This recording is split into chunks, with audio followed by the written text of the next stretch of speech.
Hey, how's it going, guys? We are back with more reactions for Marvel's Hawkeye. This time on to episode 4 of season 1. Last time we had a pretty. I mean, it was short, but it was still jam packed. It was short, but it still had a lot going on for it. We had some really cool kind of backstory and like an introduction to Maya Lopez, aka Echo, who will be getting her own Disney Plus series somewhere down the line too. So that'll be really cool. But we had an introduction to Maya Lopez on the show too, like seeing her backstory, like how she was a kid, like her growing up both deaf and still think mute as well. I really should double check that at some point. I'm pretty sure she's mute, but I really should double check that at some point. But I mean, she still doesn't really kind of talk of her own accord or anything. She still kind of signs. I think but I think deaf people still do sometimes kind of opt to go to choose to go mute because they can't really hear themselves talk, or because it's actually that much harder trying to talk without being able to hear even your own voice and stuff. So I think they kind of still opt to go mute anyway, which I think is actually the case for Lauren Ridloff as well. So yeah, but either way, we saw her as a child, like her signing and her actually growing up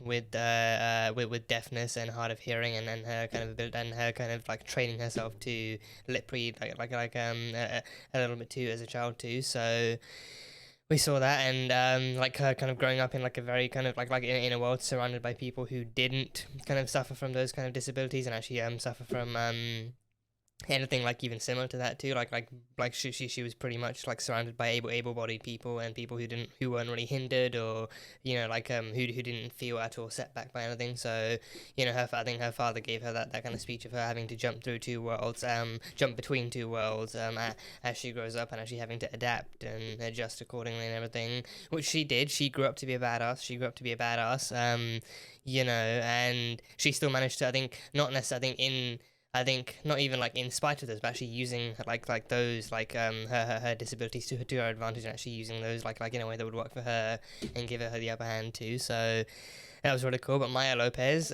she is the leader. Her father was the leader. Her father was actually the original leader of the tracksuit mafia, and then once he died at the hands of Ronin, she took over from what was left, and I think probably even like the ones who maybe even like the ones who actually came back after being blipped and everything. So because of that, I think Echo has a very, very specific kind of bone to pick with Ronan. And she captured Clint I was about to say Haley, no, Kate. She captured Clint and Kate, and Clint tried to kind of convince them that Ronan was dead, because I mean he technically was. One thing I didn't pick up though, one detail I actually didn't properly pick up was that when she asked Clint who killed Ronan, he said Natasha Romanoff, but then Kazi actually signed Black Widow. So then that was a cool different sign. And I think people pointed that out as a sign, as like Natasha Romanoff was the one who actually went to see him in Tokyo after he was finished dealing with the Yakuza. She wasn't in a suit. She didn't go in as the Black Widow. She went in as Natasha Romanoff with an umbrella and like a coat and everything. So she went as herself, but then the world knew her as Black Widow, as a member of the Avengers. So then Kazi kind of I think almost instinctively signs it off as Black Widow, and I think that then paints the picture that it must have been like that. I think that then paints the picture that it must have been like an actual battle between Black Widow and Ronan, wherein Ronan ended up dying too. So I think that kind of paints it in like an entirely different case. And I think carrying that over too, I think if and when Yelena is slated to show up too, I think if she hears about that too, that Black Widow killed Ronin, then I think she obviously knows that Clint survived because she's seen the picture and everything, but then she's gonna think, oh, so there really was a fight between Ronin and Black Widow, but then she ended up dying or something. So I don't know how that stuff's gonna go down. If and when Yelena shows up, I mean, I feel like she has to. I've mentioned this before. I do try my very best to actually stay away from promos and any potential kind of spoilers or promotional material, to actually try and stay as surprisable as possible. But a picture was released as part of a promo for this week's episode, and a picture showed someone in some kind of Splinter Cell get up with a full on head mask and sonar looking goggles and everything. So people said, oh, that might as well be Yelena. That might as well be Yelena getting dressed up and getting ready to actually try and hunt down Clint and do a stealth attack on him or something. So I don't know what to expect there. I mean, seems plausible that it could be Yelena, so I'm kind of having my hopes up fairly high, but not too high. but I guess we'll just have to wait and see if it is really her. Because I mean, I can't imagine who else they might bring into it, like at this point. But because I mean, they did do like a little tease. They did like a tiny bit of a tease of a Kingpin with Uncle. They never showed the guy's face, but they teased the character called Uncle, who is actually the superior to Maya herself. Like he's actually at the very top of the kind of criminal underworld food chain, which for Kingpin would make sense. It would make a lot of sense for him. And they showed off like a really bulky, wide-looking dude with like an all-black suit and really chubby fingers, and he just gave off Kingpin vibes all around and everything. And didn't really hear him like do anything other than laugh, and it sounded like it could have been a Kingpin laugh. So I think since then people have had no troubles actually kind of like thinking that may as well be Kingpin. So that would be the first. I think that would be the first kind of connection from the older Marvel TV universe and stories to the newer kind of like Disney Plus universe. So I mean, again, I think it would be a great way forward to actually try and canonize the Marvel Netflix shows within the universe, even if they don't really kind of include everything, but they actually include the fundamentals of the story and the character and everything. Then they can actually still bring the characters in and actually do some stuff. And I think even Kevin Feige actually confirmed that Charlie Cox will be the MCU's Daredevil. So like if and whenever he actually shows up in the movies or the Disney Plus stuff or whatever, like whenever he shows up, whenever Daredevil and or Matt Murdock show up, then it will be he will be played by Charlie Cox. So Kevin Feige himself has confirmed that. But yeah, I don't know. So Kingpin, I mean like the character profile for Uncle seems to fit Kingpin entirely. So I guess we can only wait and see if that is true. But hopefully, I mean, I want Yelena more than Kingpin. I'm not even sorry about that. I want Yelena more than Kingpin.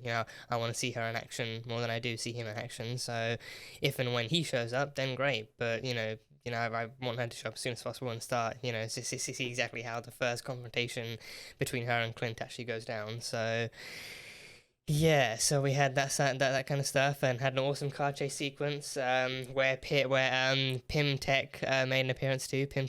So Clint has a Pym Tech arrow that actually enlarged one of Kate's arrows and actually brought it crashing down in giant form onto one of the Tracksuit Mafia's cars. So that was cool. I think that whole kind of car chase sequence kind of really showcased like a bunch of different arrows and gadgets and different kind of tricks and stuff up their sleeves. So that was a really, really cool sequence. But then then they made it home, and then Jack was home. Jack came home, I think maybe early or just kind of out of like as a surprise. He came home, and then he had the Ronin sword on him, and then he actually cornered Clint and caught him, red-handed in the act of being in another person's house and everything. So yeah, it was a fun episode. So that is me done recapping literally everything that could have happened in the last one. So yeah, on to episode number 4. On to the reaction for episode number 4. So you guys know the drill. This one will just be the fair use version, but if you want the full-length version where there are no edits or cuts or anything, that one will be over on Patreon, so you can go check that over there.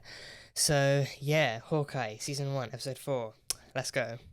Stay exactly where you are. Oh, look at that mustache all curled up. What the hell is going on? Oh, and Mom's home too. And why is there an Avenger in my dining room? You're Archer. Hawkeye. Wrong one. Okay, I'm yeah. telling you. Yeah, sure. Yeah. Archer. An actual TV show, though. I've seen a few episodes. It's pretty good. Yeah. You'll never get anything out of him. See, CB1 has trouble opening up. CB1. I'm just trying to help for a second. Probably some CB1. early childhood. Clinton Barton 1? Or what? I'm not like, oh my god, Hawkeye. You. Definitely not Joe. Yeah, you were like that the very first time you met him, definitely. You asked him to sign your damn bow. For saving the world. Oh, yeah. Yeah, thank you. Don't listen. I would like my daughter to start telling me the truth. So Kate is helping you with an Avengers level threat? Oh, yeah. Exactly. An Avengers But you level are threat. working together. Trademark Mysterio. I'll get my coat, Jack. Get the sword too. Grab that sword. That's your sword. Property of now no longer Ronin. I mean, she's pretty good at all this, but... Natasha Romanoff was pretty damn good at it, wasn't she? She knows. Being good isn't always enough to keep you alive. I mean, the world knows, so it's not really surprising anymore. I see. But I'm letting you know that I cannot lose Kate. He didn't ask for any of this, Eleanor. He did not ask for any of before. this. I know in your line of work, you have to. So you'll forget this case? I can't do that. He'll handle it by What himself. I can do is ensure that your daughter stays safe. Okay? Oh, he got the sword. He picked up the sword. Oh yeah, he's a good full-on ninja. He picked up the sword. Yeah, great. It's Eleanor. Who's Eleanor calling? Could you call me back, please? It's urgent. Who's she calling? Who's Eleanor calling? Verschwinde nach mehr auf dem Gelände? Oh, speaking German. Genau. Ah. It's Dad. Yeah, okay. Anytime things get remotely espionage-y, they know it's their dad. Yeah. Was that destroyed like years ago? Well, I thought so. But I thought the same thing about your fancy outfit. So she knows. Also, she knows about the Ronin thing. Yeah, she knows about Ronin. Jack Frost nipping at your ear.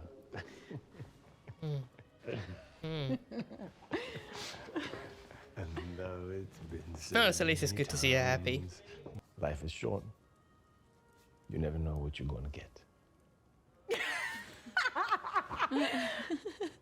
What? That was funny, huh? What did I say? Every time you use one of those aphorisms, they're wrong. Absence makes the heart grow older. Because that's what it does. Aw, honey, come here. Oh, you're making my heart grow older. Isn't it absence makes the heart grow stronger? Isn't it meant to be stronger? Not older? Oh, damn, he's taping it to his... Oh, taping it to his body. Literally. I guess it's he's actually having to hold it in place. Only got 2 arms. There we go. Now just take a nap. Just take a nice, long, cold nap. Yeah. It's a movie marathon night, right? Check this out. I got movies. Oh, the Santa Claus. What movies has she got? Very thoughtful. Home Alone. Has she got Die Hard too? Did she consider Die Hard a Christmas movie? Put a pause on that and Slashies. With little umbrellas too. Does the cup say Thanos? I saw Thanos' name on the cup. Does the cup say Thanos is right too? Have a few more trick arrowheads. You can't just put them on any shaft, you know? So we really have to get these back. Yeah. If you have to get your ammunition back. But then how about explosive arrows then? That just blows everything up, including the arrow. Why would I ever want to use a boomerang arrow? Because they come back. They come back. Exactly. Yeah, well, if all trick Yeah, arrows you'd were get them boomerangs, back. then we'd have You wouldn't them. have to go chasing them down. They just come right back. at us. You'd have to dodge. Or catch it in the air like Cat. Just catch it in midair. Yeah. Knock somebody unconscious with that, like 20 feet away. Huh. No, you can't. Hey, you can use a quarter or a nickel, time's too light. Prove it. I want you to hit something. Here's something. Fine, live forever without me believing you. I'll just tell every stranger that I see Hawkeye is full of bolts. Oh, that was a good ricochet shot. That was actually a pretty good ricochet shot. Without even looking. You gotta show me how you just did that. He does all this shit without even looking. Finally. Hawkeye is cool. Finally. After X amount of movies, Hawkeye is actually cool. Oh, poor Lucky. Oh no. Poor Lucky. Where are you going? Oh, so you gotta... You snap your finger in it. Does it that way. Oh, you know it's gonna hit. That's gonna hit. Yeah, that hits it. That hits it. That hits it. Best shot you ever took? The one I didn't take. What does that mean? About the time I met someone. Natasha. The best shot he ever took. was He sent to take her didn't. out. He didn't take it. Oh, yeah, Natasha. And when I got there, when it was time, had this feeling that she wanted out. Turns out I was right. You mean Natasha? Oh god, the music doesn't help. It's the same music from when she fell. God damn you, Marvel. God, this music doesn't help. It's the exact same music. Is that where you met the Ronin? Kind of, yeah. Is she gonna piece it together at some point? Is she gonna figure It's out? you, isn't it? Yeah, she pieced it together. She figured it out. Everybody dealt with the blip in their own way. Protect people. Hurting people. Investigating first, but in the end, my job has always been to hurt people. You were a hero. I was a weapon. A weapon of shield. Aimed by the right people, the right target. An agent of shield. He You was made mistakes. an but those are assassin, behind like you. Natasha. No, it's tied to me. Oh god. Oh Jesus. Oh. He's remembering. I'm trying to say this again.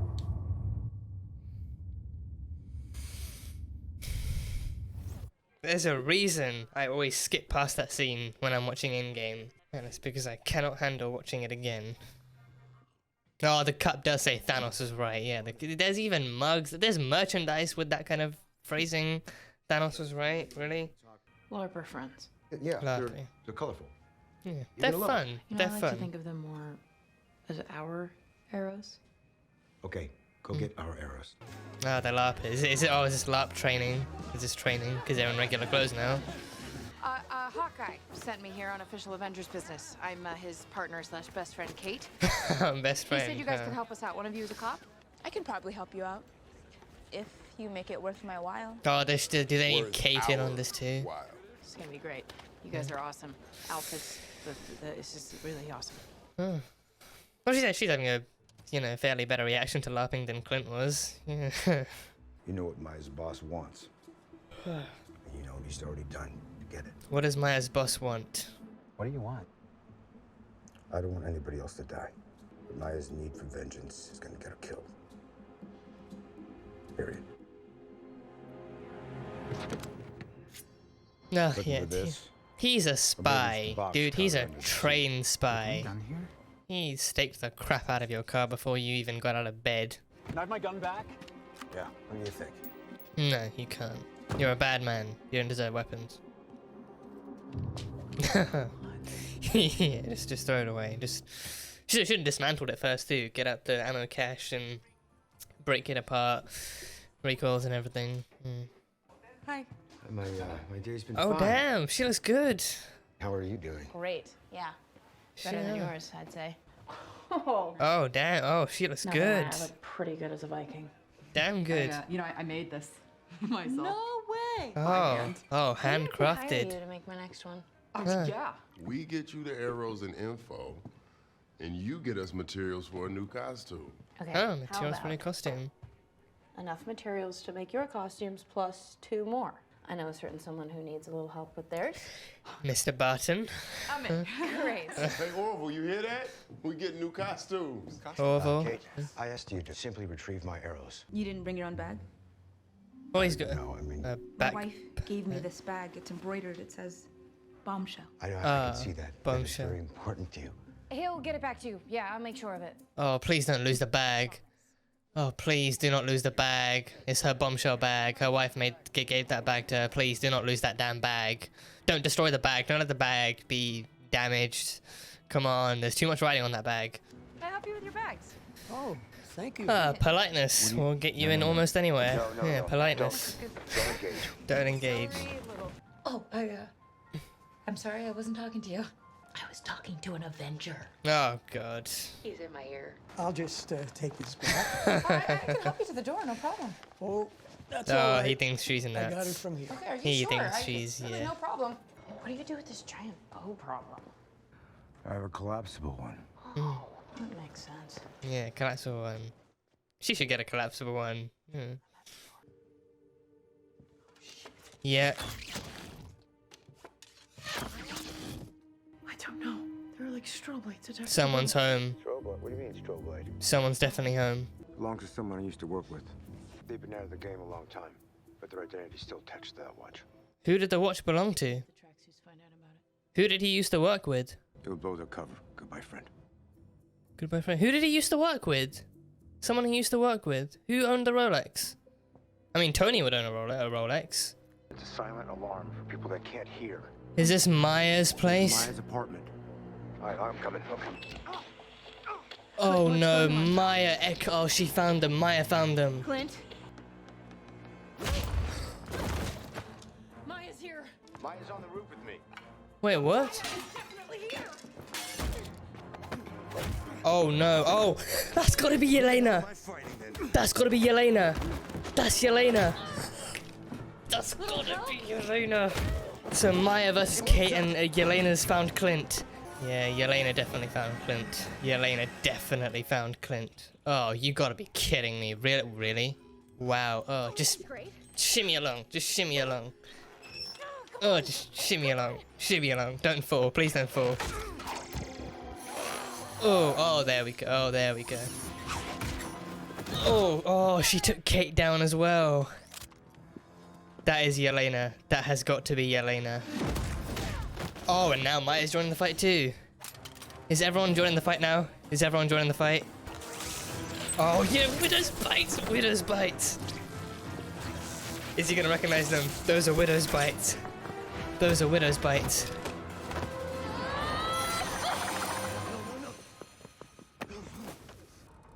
Oh, this is gonna bring back that PTSD. Oh yeah, this is gonna bring back PTSD.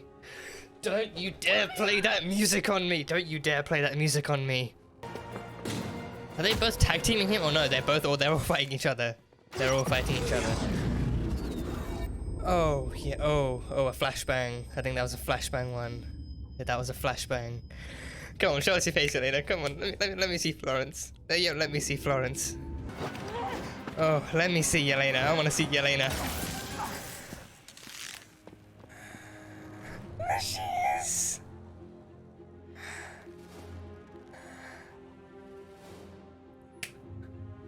Music. Yelena's theme. Yelena's theme. Oh, that was so good. Oh, jeez. Oh, that was so brief. Someone is hired. The Black Widow assassin. This has gotten very real. Very quickly. Yeah. So I'm doing this alone.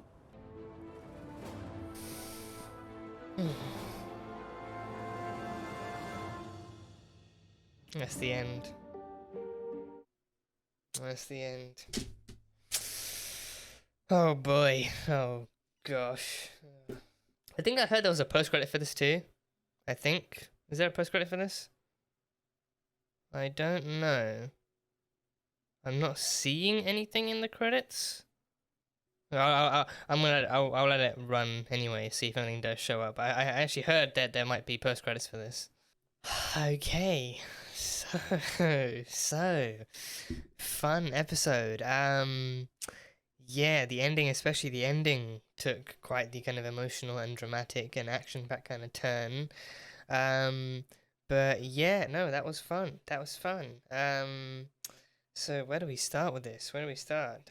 So yeah, I'll start with the Yelena thing, because I think that was actually, you know, like a lot briefer than I would have liked. But I mean, I guess it's a tease for now, but then going forward, because this is meant to be 6 episodes, right? I mean, and this is already the 4th episode. So I think hopefully episode 5 should have her in it like a lot more. Like episode 5 and 6 should have episodes 5 and 6 should feature her a bit more prominently compared to this one, because I think this is meant to be like a 6 episode kind of series, so. Or season, if they're doing a season 2 again. But this one, her appearance was, or at least her facial appearance was a bit more brief. I think for the most part she was in here with the mask on and like looking all Splinter Cell and with the goggles and the bodysuit and everything. So but yeah, so but she was hired. I think she had like a whole different kind of suit thing going on. So I mean, we know she's there because of Valentina. Valentina gave her that mission. She is not there because of the tracksuit. She's not there because of Uncle. She's not there because of Maya. She's not there because of anyone else. She's there on her own personal vendetta. That's why she went after Clint. She didn't go after Kate. Kate is only connected to Maya, and she was in Maya's apartment. So then Maya went after her. But then Yelena went after Clint because that's who she's after. She's been given the mission by Valentina. I think Valentina gave her that assignment, so I think Valentina obviously has her own reason for wanting Yelena to take out Clint. I think people kind of theorized as well as to why she would. I mean, like the most obvious thing was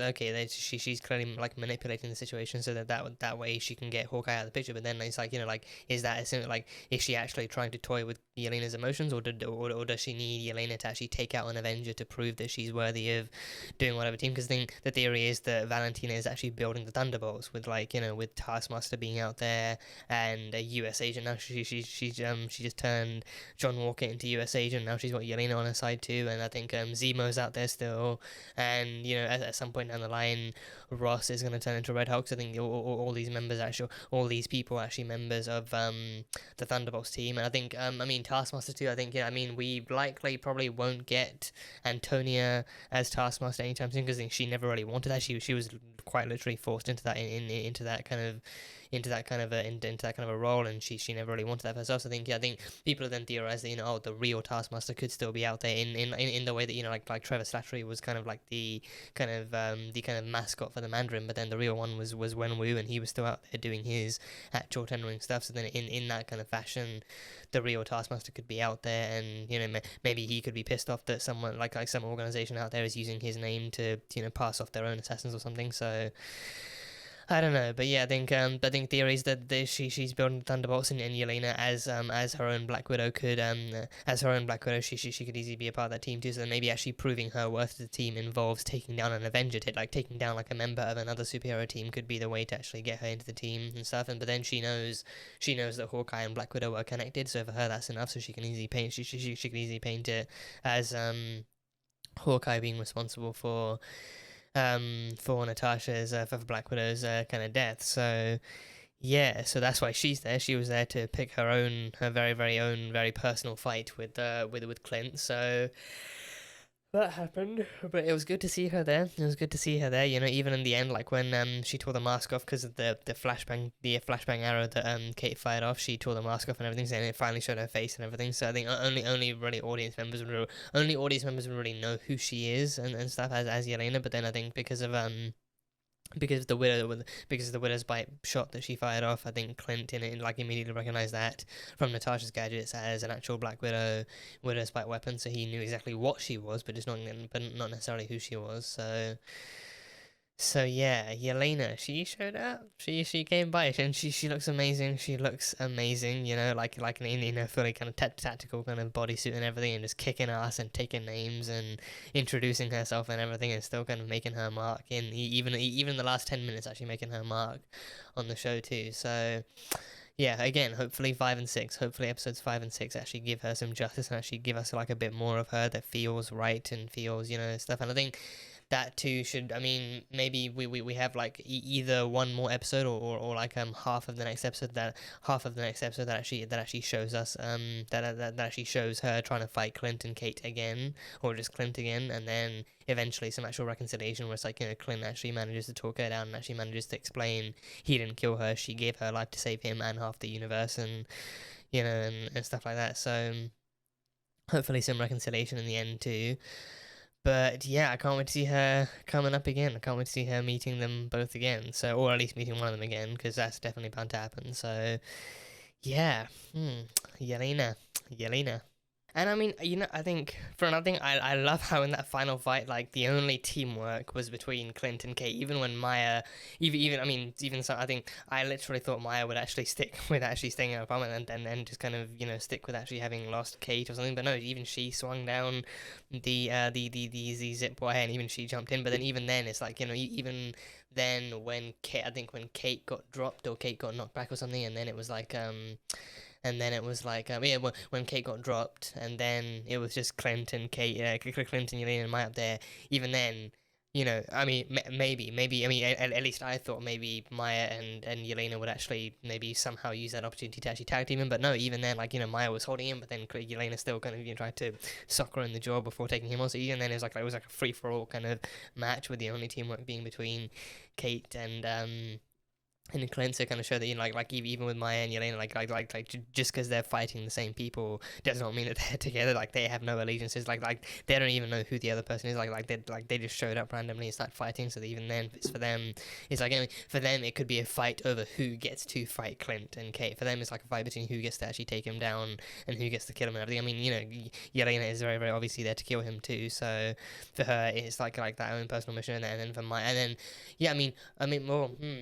To be fair though, Maya is the only one who lost someone to Clint. Maya is the only one, like her father was directly and intentionally killed by Clint, whereas with Yelena, she's been manipulated into believing that her sister was killed by Clint. But then it's like, you know, but you know, Natasha, you know, as we know, Natasha actually, as this episode reminded us very, very, very, very clearly, Natasha gave her life to save Clint and the rest of the universe. But then, you know, before that happened, like before he was recruited back onto the Avengers again, he did go around killing people, and then one of those people was actually Maya's father. So I think in that fight, like Maya is the only one with any actual feat in the game. So she's the only one. She's the only one with actual rock solid ground to stand on in that kind of an argument. So yeah, but seeing that fight going on was still pretty good. So.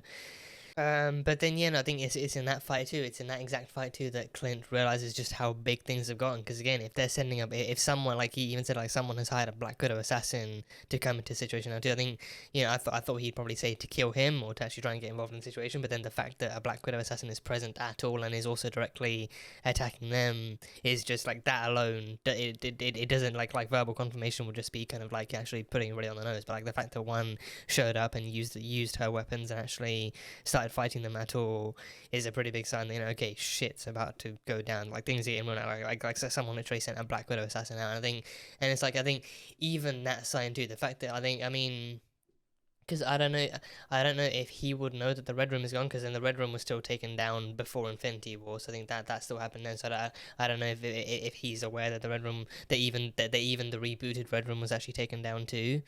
Or at least even the latest rendition of the Red Room was actually taken down too. I don't know if he would know about that, but either way, like I think he knows exactly what the Red Room produces, like not just through Natasha, but he knows about the Black Widow. Like she would have told him extensively about the Black Widow program, about exactly what they do, what they create, and how fierce the Black Widow spies are and everything. So he knows like about the nature of the Black Widows, their strength, their resilience, their training, and just how good they are at what they do. So the fact that a Black Widow a Black Widow assassin is actually being sent at all is like a game changer, and it's like that is someone that Kate is really not prepared to deal with, no matter how confident she is, no matter how much training she might have given herself, you know. But I mean, you know, there's regular human training and then there's Black Widow training. Like, you know, regular human training is self-defense. Black Widow training is infiltration and assassination, pretty much. Like they are trained to destabilize and then destroy and all that kind of stuff in like a matter of minutes or hours or days or whatever. So, you know, for them it's like actual, you know, like they get the job done in ways that should terrify you and do terrify you. So, you know, I think pretty much this entire episode of that, I mean, from for him from the beginning, because I think from the beginning he clocked that, you know, like she was pretty much just like a young adult at most, but still like a kid at heart, and still someone who was pretty kind of unfamiliar with this kind of particular field of work and this line of work and everything. So he wanted her away and out of this from the start. But then I think this episode, I think especially when he went up to the elevator with Eleanor and she went up with him, I figured she might give him some kind of fierce mama bear talk about, you know, how,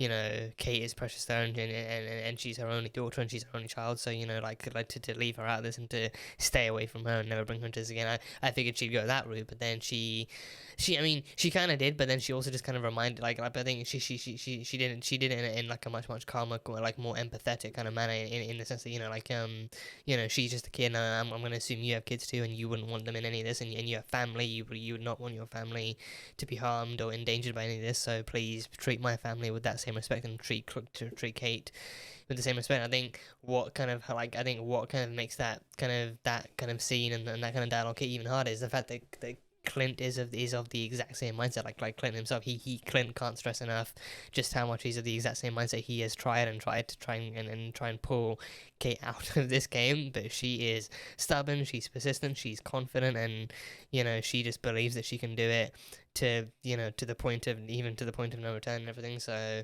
you know, those kinds of adults are only as good as the kids they try and teach. If you try and if those kinds of adults try and teach a kid like Kate not to get involved, she will only get involved even harder.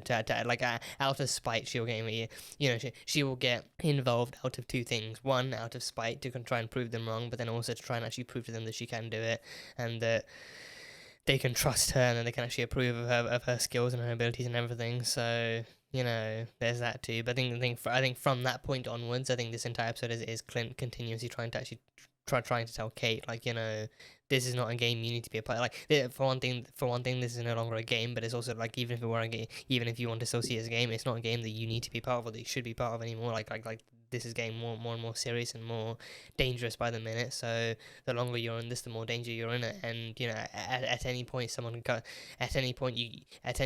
you could easily come up against someone that you're not ready to handle, and then they could easily kill you, and then that is more blood on his hands that he does not need, more like one more soul on his conscience that he doesn't need. So yeah, And I think it also kind of ties in very nicely to the exploration in this episode of Clint's PTSD, and especially that shot at the end too of like of Kate having been thrown over even with the cable attached to it, like her having been thrown over the edge of the roof by Yelena, and then like Clint immediately having PTSD as soon as he reaches the edge, him having PTSD of seeing like another kind of like woman he's working with actually hanging over the edge and hanging on for dear life, and just like him being actually holding on as well, like his PTSD, like that PTSD will never go away. I think he, his two forms of PTSD, like one of which is actually the trauma of actually him having gone down the path that he did as Ronin, and then also actually having lost Natasha and actually I think him definitely kind of still having that. I think part of him still having that mentality of like, oh, it should have been me. Like I was the one to jump off first, and then she followed in after me, and then she took her own life instead of mine. Like it should have been me to go and stuff. But then actually seeing Kate like that, she definitely brought back some very, very harsh and very bad memories for him and stuff. So that was not so fun. But yeah, that exploration of like of him having lost Natasha and him like knowing that like that kind of history is never going to leave him, and it's going to dictate almost everything that he does from here on out, to the way he actually works and the way he takes down people, and then like the way he approaches his kind of like work. Now I think at least the way that he approaches his work for the time being, because I think his main goal is to actually try and get this shit over and done with, so he can drop this work and actually go back to the family that Natasha literally gave her life up to actually bring back. Like she gave her life so that he could actually get his family back. So then him being Hawkeye in the wake of that still, because just doesn't really feel right to him. Like she did it so that I can get them back, and now I have, and now I can actually go spend my life with them, and actually retire and actually try and settle down with them and actually spend my life with them and everything. But now all this stuff has pulled him back into the fray. So yeah, I think for that reason, I can all the more see this finale being the ending for Clint. I think I can really all the more see, maybe not the last time we see Clint, but definitely the last time we see him actually trying to be Hawkeye and him trying to actually be that vigilante again and everything. So him like this could be his final outing before he's actually able to finally settle down with his family and be the dad that he so badly wants to be and everything. So yeah. There's also Thanos' right merchandise. Like there's literally like it was on a mug, and not like even written on a mug in some kind of dodgy permanent marker like Kate was using. It's actually like professionally printed and sold that way on an actual mug. There is actual merchandise that says Thanos is right. So I have no idea how far someone has actually gone with this. If it's just one person who's managed to start some kind of like a merchandise line or clothing line. I mean, if we see anyone wearing a T-shirt that says Thanos is right on it, I am officially I'm gonna be done. I'm officially gonna be done with the show. But they're being like the bathroom graffiti made sense, because like anyone can write anything and anyone could easily be pissed off or depressed enough to actually write something like that. But then they're actually being merchandised, actual stylish and colourful or semi-colourful merchandise that says Thanos is right, just blows my mind. Like someone actually went to the lengths, like maybe even the same person who actually wrote that in the bathroom to begin with,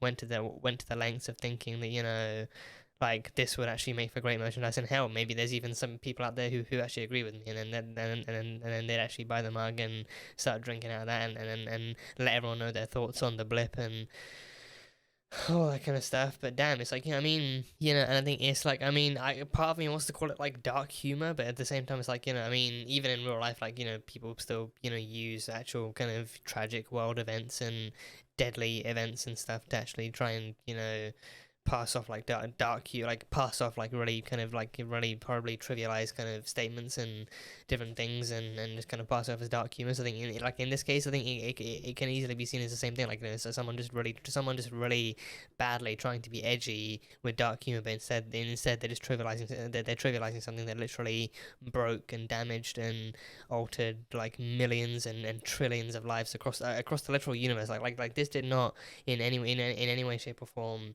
only affect Earth. Like literally the entire universe was actually affected by it, and people were considered to be fully dead for 5 years, and it's like, it's not even in a way that people thought they'd be back 5 years later. Like people literally, even 5 years later, people were still in therapy actually, trying to get over the fact that they lost their loved ones, and even actually trying to refamiliarize themselves with socialization, and actually trying to get along with those who were left behind after the blip too. and everything. So people are still, you know, struggling in so many different ways, and to think that, you know, like especially after everyone comes back and then they have to readjust everything again, like we've seen in Falcon and Winter Soldier, and you know, like someone actually coming up with some kind of merchandise that says Falcon, that says Thanos is right. Again, it just seems like a really, I mean, the bathroom thing was one thing that was still pretty depressing to think about, but then someone actually trying to come up with merchandise for it just seems like a really kind of bad attempt at someone being edgy and, you know, trying to be like a dark humor comedian or something. So I don't know, but just seeing that still kind of took me out and everything, and definitely surprised me a lot more than the bathroom graffiti. But yeah, merchandise, the supporting Thanos exists, so we can imagine just how well that might actually translate in the world of the MCU. So yeah, and then yeah, some stuff on Hawkeye's history too, like that scene of Hawkeye. I mean, I guess we can start with the more positive stuff first, of like them putting together a Christmas tree and him, you know, teaching her about arrows and teaching her some tricks and everything. Like finally, I think for me,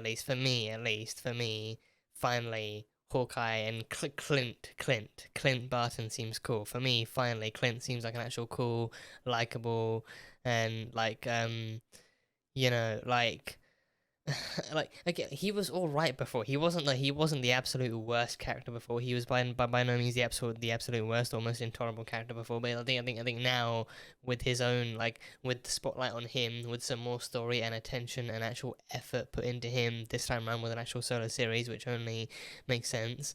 Now he actually seems a lot more cool. He seems a lot more likable. He seems a lot more like an actual kind of, you know, like someone worth paying attention to and everything. So like, thank God he finally got the actual series to actually provide him with that kind of like narrative kind of power and everything. So there's that. But with this one, like Clint himself seems like an actual cool, and, you know, as I've said cool like 6 times now, like he actually seems like a very, very kind of, you know, like a really nice and likable, and if I think based on how, I mean, I haven't read the comics yet myself. I think based on how many people who have read the comics are saying that he's actually comic accurate, I guess I just have to go forward and say he may as well be comic accurate too, and he definitely seems like a lot more like a human, and visibly kind of, you know, positive kind of character too. Like I think you know, he is still able to he's still able to find some kind of light in the darkness with Kate, and I think he can definitely kind of admire Kate's confidence and her eagerness and her inability to be swayed by even the most darkest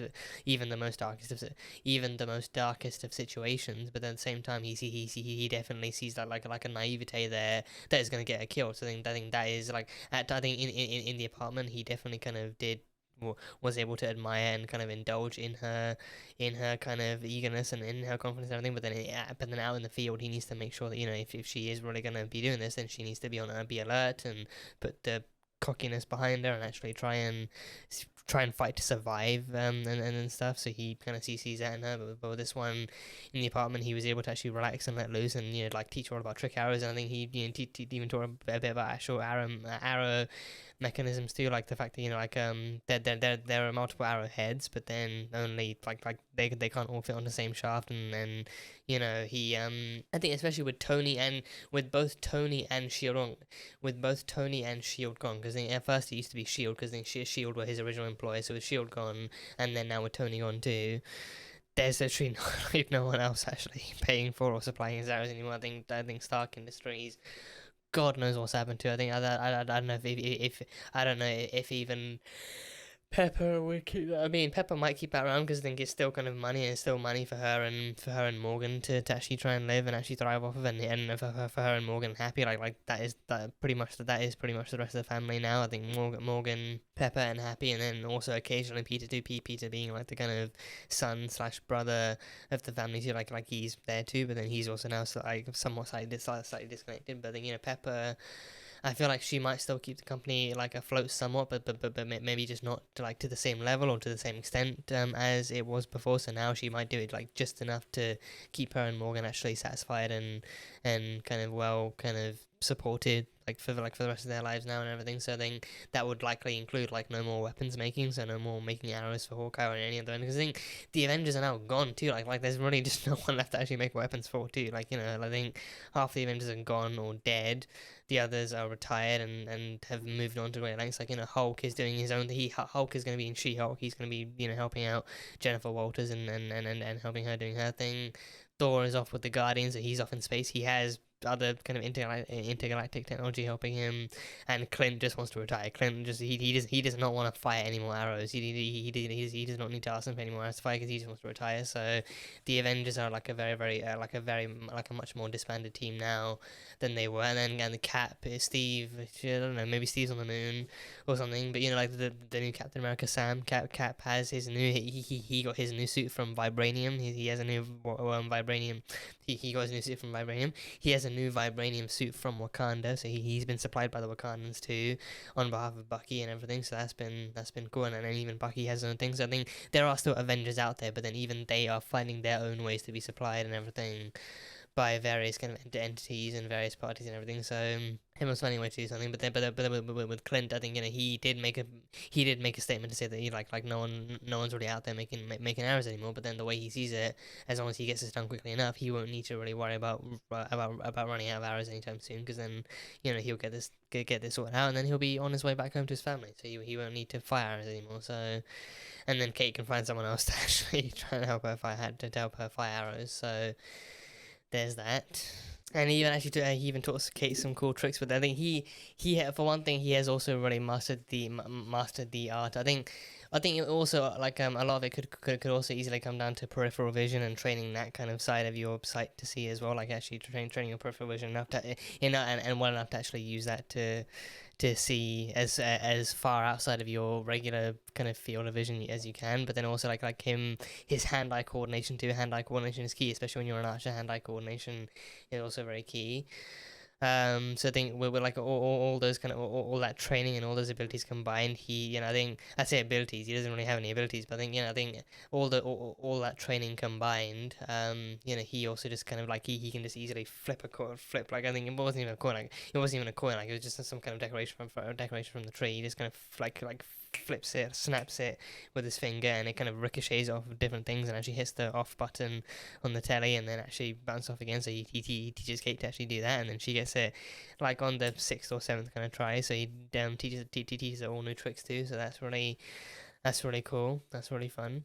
And I think there's actually I kind of noticed it in like the split second, but I mean, because I was too busy fucking fangirling all over Yelena, I didn't immediately notice it. But I think in that split second, I think there was also like a similar-ish kind of parallel where, like, you know, I mean, Kate had her arrow aimed at Yelena for like a good few seconds for either of them to react in some way, and then, you know, or the only thing Yelena did was actually shaking her head or like actually trying to do some kind of facial signal, and then Kate actually slowly lowered her bow down too. So I think, you know, I think similar to coming full circle there, like similar to how, you know, Clint never took the shot on Natasha either. I think, you know, in that, I think with this situation, I think, you know, Yelena is nowhere near out of the game, or I think she's very much in the game, and she's in the game in this particular case for a very specific reason too. But with this one too, I think Kate herself makes the choice to actually, I think, maybe there's like some sense of silent communication between them. But I think Kate also kind of like made her own choice not to actually shoot Yelena either, and then Yelena actually uses that as a way to escape too. So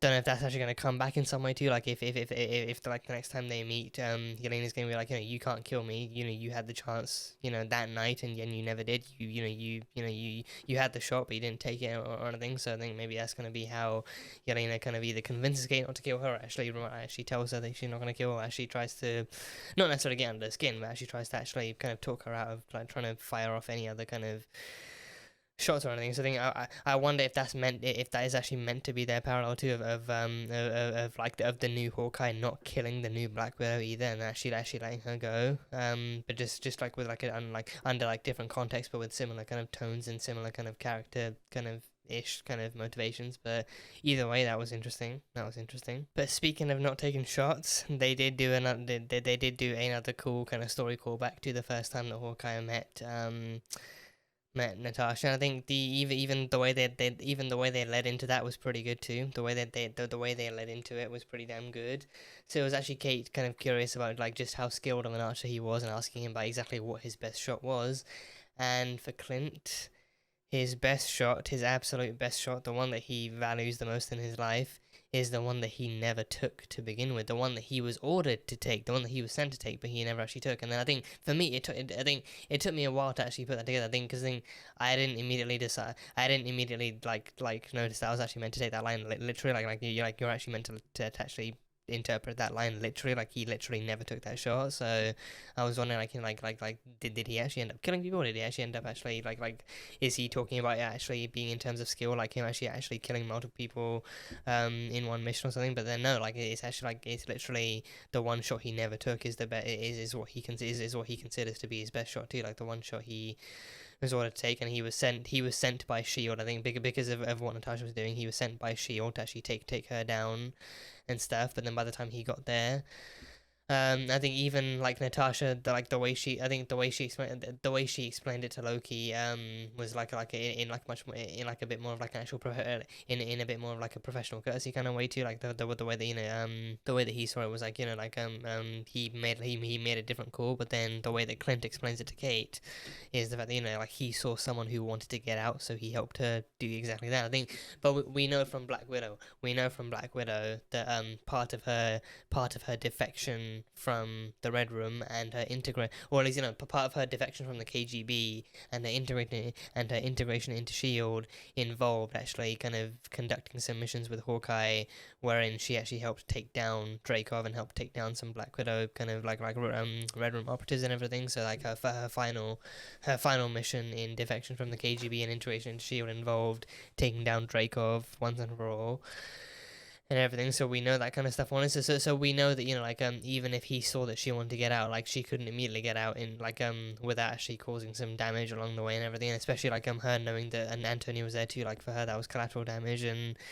everything, and damage that she would live with for the rest of her life, knowing that she had done that. Like her final mission was actually involved killing, potentially having killed a little girl too. So he will never let that shot go. Like he never did let that shot go, but then he also never would let that shot go either. He never would actually kind of like let that kind of memory and let that kind of interaction leave his heart. Like knowing that from that day on, he found his new best friend, his new kind of platonic kind of soulmate and everything, and he found the one woman who would always have his six, and the one woman in the field who would always kind of make sure, the one woman in the field who, upon learning that he had a family too, would make sure that he always lived to see the light of day again, to actually try and to go back to his family and everything too. So she means a lot more to him than most people know, that like she was his best friend. But then also again like they were through it thick and thin, and they kind of lived through various missions and lived through various promises and deals and everything. So he sees a lot more in her than the world actually does, and he sees a lot more in her than it's likely anyone else will be able to see. So actually having him retell that story again.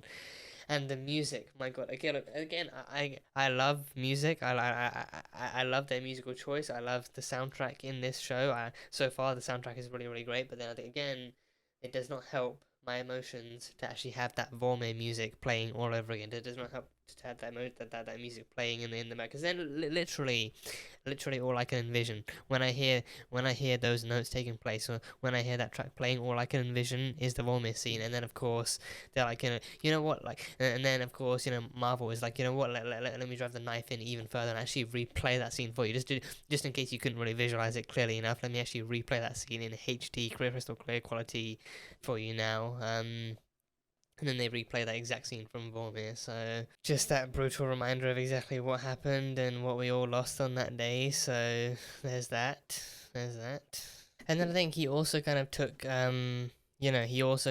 some time to really kind of analyze and really explore exactly what Hawkeye was and who Hawkeye was meant to be and everything. And then the fact that he was he was an agent of S.H.I.E.L.D. just like Natasha was, but then they were both assassins of S.H.I.E.L.D. They were both sent to kill on various missions. Like they were both trained to be spies, but also trained to be assassins too. Like spies for stealth missions, but then if things do go sideways, or for even for any kind of special cases where, like, obviously, like for actual stealth missions, for stealth missions where they would need to get in and out without being detected or killing anyone, then they would need that kind of training too. But then for the most part, they were trained to be assassins, to actually kill people in the stealthiest and quickest and least kind of suspicious way possible. So then they were actively trained to kill. I mean, Natasha already had her training from the Red Room, so then that just kind of got easily integrated over here. But then with Hawkeye, he was trained from the ground up within Shield, presumably within Shield, to actually be the best archer he could be, and to actually be an archer that actually kills people and actually is capable of killing people. So,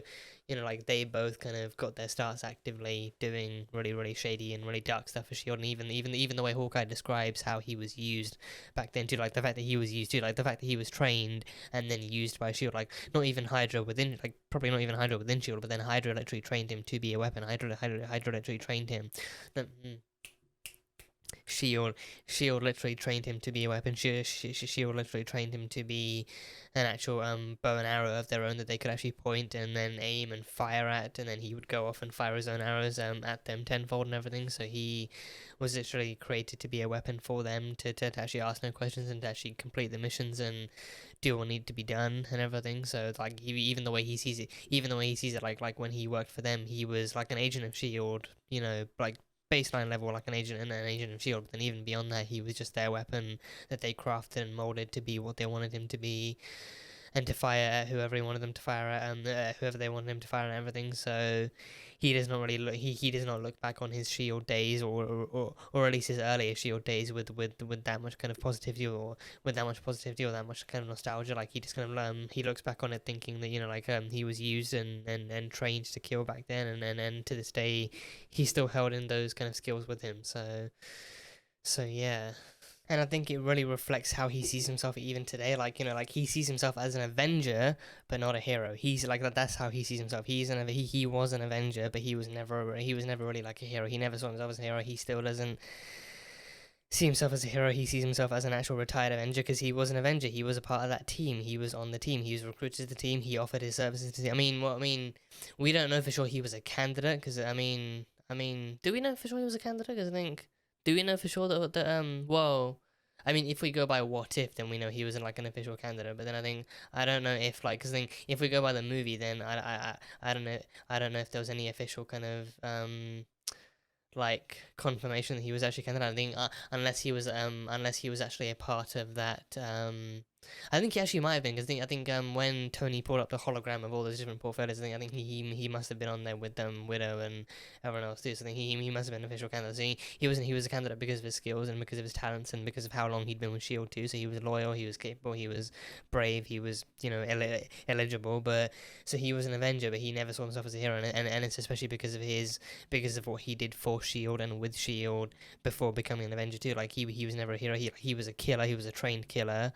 And he killed who they wanted him to kill, and he went after whoever they wanted him to go after, and he brought home money, and he provided for his family, and he was still able to be a family man because Shield paid him well, and also because Shield kept his family off the radar as well. So because of that, like nothing he did would ever, even if anything he did ever, nothing he did would ever actually nothing he did would ever tie back to him in a very, very impactful way. So he could always find a way to keep his family both provided for and also kept safe from his from his Shield exploits too. And then when he became an Avenger, things became an even bigger deal. And then he became like a hero in certain people's eyes. But then he saw, you know what, fine, I'm an Avenger, but in no way am I a hero compared to all these other people. And especially him and Widow, Widow and Tony being the only actual human people. But then also Tony still having his own tech that allows him to emulate these powers, and Widow having her Widow's Bite and everything. Him and Widow would be the only actual kind of more definitively humanized kind of aspects of the Avengers team too, like them having gadgets and weapons and everything, but then still being humans at their core and everything. So there's that. But yeah, no, like the fact that he sees himself as that, and like he even in this series, like he kind of refuses to let Kate kind of blind herself into thinking that he is some kind of hero when he's not, and he actually actively goes out of his way to tell her that he's done things, even now, even in recent times, he's done things that he's really not proud of, and things that really would not make him a hero. and everything. So he really got like people need to stop using that word around him, and people need to stop using that word when they're talking about him and everything. So, you know, he's an Avenger, sure. He was an Avenger, but he was never a hero. So, or at least, you know, again, he doesn't ever see himself as a hero. So yeah, there's that. And then yeah, in that very same scene, Kate also comes to the realization that Clint is Ronan. I think it's in that same scene that like they go from talking about Natasha to Clint's history with Shield, and then watching the family on TV, and then seeing his kind of facial reaction and everything, and then she realizes that, you know, like he lost his family in the blip and everything. And then soon afterwards, she does start to question how exactly how he knows Ronan, and what his connection is to Ronan a bit more, and then seeing his reaction to her questions after that, it's like, you know, Ronan was you. Wasn't it? You were the one in the Ronin suit doing all that killing the entire time, and then that's why she shocks her. That's what shocks her, and it's like, you know, she knows him. She knows him. She sees him to be a hero. She sees him to be a superhero, to be an Avenger, the one that saves people. And I think to her, being a hero and being an Avenger is about saving people and actually protecting them, and because it's exactly what Clint did for her. He killed those aliens, sure, but then he was protecting her. He was saving her. But then what Ronan didn't just save people. He massacred everyone. He massacred all the criminals he came across. He, you know, like what he did can very easily be accounted for as murder and, you know, brutal killing and everything. So what he did is not something that Kate could very easily classify as heroism or hero work at all. But then Clint's kind of justification is that, you know, like they all had their own ways of dealing with the blip, and for him, he watched his family get dusted. Or he watched his family get dusted before him, and his family were the most innocent, most kind of, you know, good people to ever die. But then he found out that not only were half of the people across the planet wiped out, but then even some of the people left behind were criminals. So some of the people left behind were people who in his eyes did not deserve to live at all, did not deserve to be left behind, whilst good people like his family and many other innocents were taken away. So he took it into his own hands to pretty much like correct that. He saw himself as the aftermath to he saw himself as the aftermath to Thanos' solution. Like he saw himself as the aftermath to Thanos' solution of correcting the population. Like, you know, like he saw that Thanos had wiped out half the people, but then he saw that in his own eyes bad people still stayed behind, so he decided to correct that, and he wanted to make sure that only good people stayed behind, even in the ones that were actually left behind from the snap too. So he went around cutting down portions even more of who was criminal and who actually deserved to live, and all that kind of stuff. So that was his way of actually processing the blip and processing his grief and all that kind of stuff. So then for Kate, that's an even bigger shock. That's an even bigger shock, knowing exactly what Ronan was and what Ronan did, but now also finding out that not only is Clint connected to the Ronan, Clint was the Ronan. So really curious to see how we move forward with that too. I think her having preached his history and his tales of being like a hero and being a superhero this whole time, only to find out that he was actually the one slicing and dicing his way through the criminal underworld across the world this entire time. So I think I'm curious to see if that might kind of change her perspective on him, and actually kind of seeing if that might change the way that she sees him, or the way she thinks she saw him in previous years too, actually kind of like knowing that that's what he turned into, and that's what the blip turned him into as well. So really good to see how that might kind of change the way that she kind of approaches him or sees him or actually feels like working with him. I mean, even in the end, she was still fully kind of fully willing to work with him, and actually fully willing to actually still be partners with him. But I am curious as to whether or not that will still come up in the future, and like in future episodes, or if that will actually kind of affect her kind of picking up the mantle of Hawkeye at all, like knowing what the previous one was like in that sense too. So that will be fun to explore. We had some more stuff with the tracksuits as well, and with Clint doing some kind of like some really sneaky recon on Kazi as well, and him establishing that Maya's boss does not want any Ronin attention. So we've already kind of established that Maya's boss is Uncle. Is Uncle the same, you know, big, you know, suit-wearing dude, and stuff that greatly resembles Kingpin and gives us some major Kingpin energy. So there's that. So I think with that, I mean, assuming it is Kingpin, played by the one and only Vincent D'Onofrio, I do wonder if and when they bring him in like that, if and when they reintroduce him into the MCU as Kingpin, if they're like they gotta make a Daredevil reference, like they gotta reference his history with vigilantes somehow, like they gotta give him some kind of dialogue where he kind of clarifies that like this isn't his first time dealing with masked vigilantes, or this isn't his first time dealing with people in suits, or trying to think they're above the law, or something like that. Like they gotta clarify that this isn't his first time dealing with heroes or vigilantes or whatever. So then that way it would make more sense that, like he doesn't like this attention from Ronan. He doesn't like the attention from Ronan, because then he has to be at least semi-aware of Ronan and aware of the damage that Ronan has done to his business and the entire criminal underworld and everything. So because of that, he doesn't want to he doesn't want Ronan coming after him. Like if he doesn't already know that Ronan is dead, he doesn't want Ronan coming after him.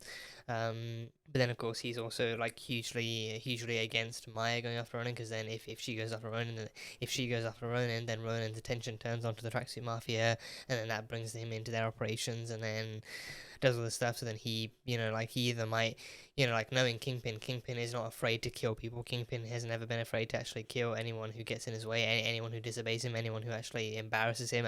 We know what happened to anyone who watched season 1 of Daredevil knows exactly what happened to the last person who embarrassed him. If you ever embarrass him, may God have fucking mercy on you, because Kingpin sure as hell won't. So there's that much. So there's that. So yeah, Kingpin, I think he definitely would not want to keep anyone under his employ who would not follow orders, or who would actually go directly against his orders, or who would actually act against his best interest, and act against in the best interest of their gang, or even in the company of their gang and everything. So if Maya keeps going after Ronan, then she either gets herself killed at the hands of Ronan, even though he's dead, or she attracts Kingpin's attention, and then Kingpin has to teach her some kind of a lesson, to actually teach her to not go against his orders, and to actually keep going after the wrong kind of attention, and to actually keep going after people that could easily take their operation down. So yeah, it was a good analysis there. So then, Clint in that scene believes that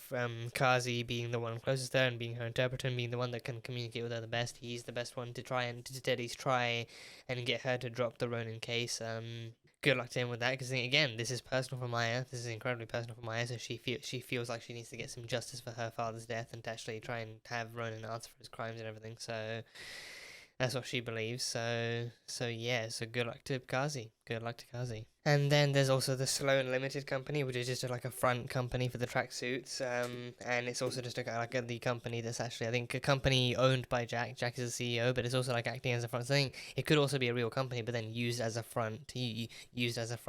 For and by the Tracksuit Mafia, and then Jack is the CEO, so he's laundering money for the big guy who we know as Kingpin, or at least his uncle. He's laundering money for Uncle. So Jack, even in this episode, Jack was shown being all lovey-dovey and happy and carefree and everything with Eleanor, and actually using really off-time like emotional phrases and dancing and singing and doing all that kind of lovey-dovey stuff. And then what, like the focal point in there being for Kate, like actually seeing her mother happy and smiling for the first time in a long time, but then also realizing it's because of Jack, and then wondering if he's really all that bad. But then Clint comes back in with this news that Jack really does have some shady shit going on. So again, people have said that it could be Eleanor, it could be Eleanor all along, and she could be the one, maybe even doing this stuff under his name, maybe actually trying to actually pass the blame off on him. So maybe Jack really is actually not like, he's maybe creepy, but it's just not like actually like the worst of guys, and then she's doing this stuff and she's working for Uncle. So then maybe she, I think would be interesting to have her to have her being the CEO of like a security company, but then actually doing some money laundering on the side for Sloan as well. So I don't know, we'll have to wait and see what happens. Again, for me, if Eleanor is, I'm more interested in actually seeing how that pans out, rather than coming up with theories as to why that might be true. I'm actually more interested in seeing how they actually pull off her being the villain, than coming up with reasons as to why she actually might be the villain. But then with Jack, it's like, I would really not be surprised if he actually is the villain, or at the very least, I would not be surprised if he actually does have some villainous kind of tendencies about him. If he actually does have some shady business, like if he does have some shady goings on in his life, then I would not be surprised. But I'm just kind of willing to wait and see how things roll out before actually, instead of actually trying to come up with theories for them. But, hey, maybe they're both as equally bad as each other. Maybe they are both deep down secretly as bad as each other, and maybe that's why they're so happy together. Maybe that's why they're so perfect, because they're both kind of criminals, and they're both kind of doing all this kind of illegal stuff, and kind of keeping it away from Kate and everything, so maybe. And then what ticked me off, I think it might have been explored in episode 3, in 2 or 3, I think in episode 2 or 3, it might have been explored there, but I think, but now we have official confirmation that, I wrote down Eleanor, I meant to write down Laura, but I wrote down Eleanor. Laura knows about Ronan. I think she didn't specify Ronan, like, by name or by nature or anything, but she did kind of talk about, like, the other suit that you wore, and she has reference to the other suit that he wears, and all that kind of stuff. And I think if she knows about the suit, then she has to know it's a different suit from the Hawkeye suit, and then she has to know exactly why it's different. So then she actually might know that it's the Ronin suit. And so then the only other person in Clint's personal life that she knows about him being Ronin is Laura, which again, I mean, on the one hand it does make sense, but then I think on the other hand, I think people have definitely raised questions. People have definitely raised questions as to why Laura might still be with him, or like how Laura might even deal with the information if she does know. So then, kind of comes into question, like, if he did tell her, how did he tell her? But then also, again, like when Kate dressed up as Ronin. When Kate dressed up as Ronin and that was caught on camera, it became like an actual breaking news event. So then, even then, like for people coming back from the blimp, it could have been like an easy. It could have been it could have easily been like an equally kind of newsworthy kind of topic to talk about, like the fact that while you were gone, there was this guy in like a full-on suit and mask and a sword, like running around murdering criminals. So then that kind of happened while you were gone. So maybe even if Laura did, I think either Clint told her, or she watched the news report and actually put 2 and 2 together, and she realized that, it could have actually been like one guy going around massacring all the bad people who survived the blip. That kind of sounds like something her husband would do. So then, Clint told her, and or she found out through the news and then managed to process it on her own. So she knows and she's aware, but then exactly how she feels about it hasn't been clarified yet. But I think she kind of she is already really familiar with his work with S.H.I.E.L.D. and then his work with the Avengers. I think she's come to kind of expect the heaviest and darkest shit from him. So then she's also kind of doing her own recon stuff. Like, I think she's been running her own intel, actually doing research on Sloan and actually finding out the stuff about the tracksuits and Jack and everything. So she's still doing her own thing behind the scenes, and actually trying to help her husband actually do his kind of like one last kind of mission as Hawkeye and one last case and everything. So Laura Barton, is just a gem. She's a gem, and she must never be let go. Like Clint, just never let her go. She is, just amazing to actually have stuck with you through all this, and actually even be willing to actually help you, and actually doing her own talents and using her own talents and using her own skills and doing her own recon and info kind of gathering and everything. So Laura Barton, I was about to say Laura Bartonelli, Laura Barton, amazing. And yeah, the LARPers returned, the mighty LARPers returned, so they are back, and they're helping Hawkeye, they're helping Clint and Kate, in their mission to do what needs to be done, and to be the new Hawkeyes and everything. So they're helping Clint and Kate. I think it's because one of them was a cop, and his arrows I think his arrows were actually in like some kind of NYPD storage facility or something, or like some kind of impound lot. So he needed Kate to actually go and ask her to get it out. So especially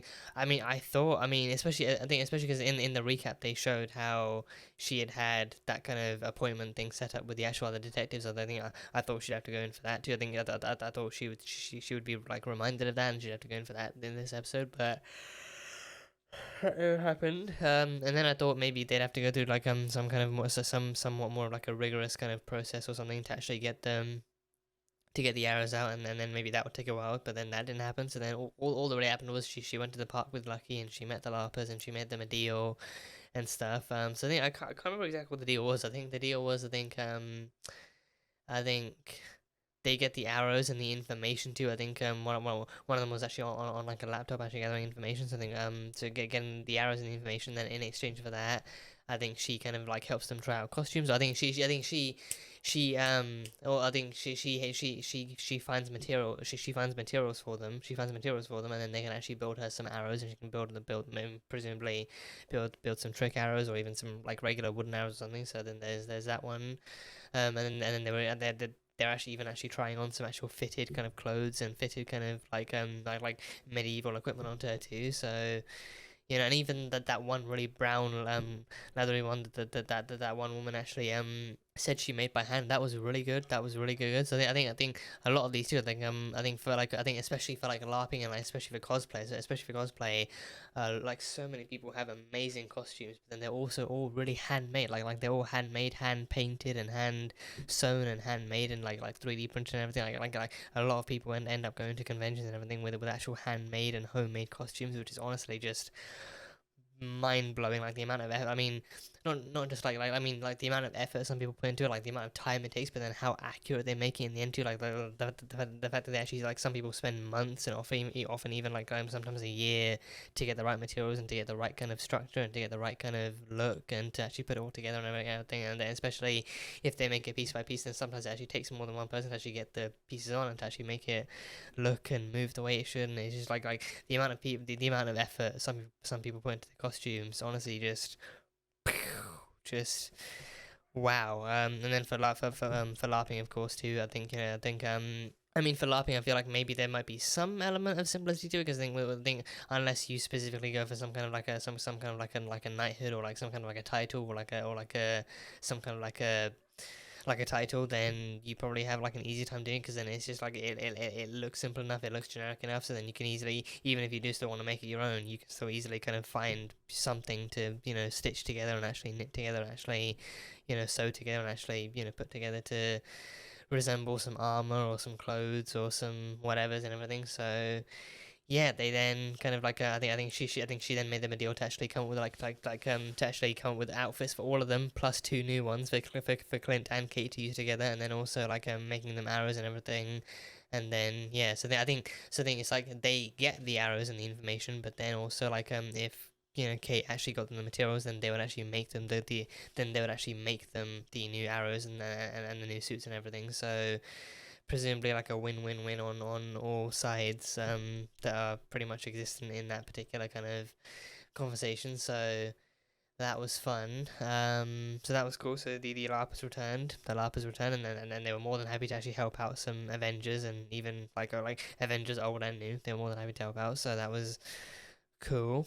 But yeah, that is pretty much all I've got from this one. I think it seems like I've covered most, if not all, of my bases, but I think this seemed like an interesting episode, like an interesting exploration into Hawkeye, into Clint as a person, and into Hawkeye as a character too, but also like actually kicking things up a notch with the appearance of Yelena and Maya at the very end too. So things are really going to start kicking up from the next for the next couple of episodes. And I think the next 2 episodes might also be the last one. So again, just like some episodes actually leading directly into Christmas too. So I think very, very fitting for this kind of time and this season and stuff. So Hawkeye, I think Hawkeye might just about be able to be seen as a Christmas series too. So because the end game of this entire of this show is literally getting Clint back in time with his family for Christmas. So the end game is Christmas. The end game in this case is Christmas. So can probably very easily be seen as an actual Christmas series, or even as a Christmas movie. If you binge it all in one, then it can probably be seen as like a kind of like a short movie for Hawkeye. So there's that, but yeah, that is pretty much all I've got from this one. So on to the next one, which will be next week. So that'll be fun. And also next week, I'm pretty sure, is it next week? I'm pretty sure it's next week. Spider-Man No Way Home. So that'll also be a very, very interesting release to get into. Very interesting release. So I'll be having I think maybe some kind of like a live stream movie review after I see that. I think I might, if all goes to plan, I might be able to get two viewings in for it. But then definitely after my first one, I will probably try and like squeeze in like some kind of like a live streamed movie review thing which will probably be spoiler talk, but either way, when that happens, it will happen, so just kind of, you know, keep an eye out for that and everything. But yeah, Spider-Man No Way Home coming out next week too, and then I think maybe the penultimate episode of Hawkeye as well. So a very good Marvel week next week, a very good Marvel week. So yeah, that is pretty much all I've got. So that was Marvel's Hawkeye Season 1, Episode number 4. So as always, thank you guys so much for being here and for watching this video. If you guys enjoyed it, then salt and burn that like button. Comment on what you thought of the episode and what you think is coming up next time on Marvel's Hawkeye. Once again, the full-length reaction available over on Patreon, so you can go check that over there. And yeah, that is it. So I will see you guys next time.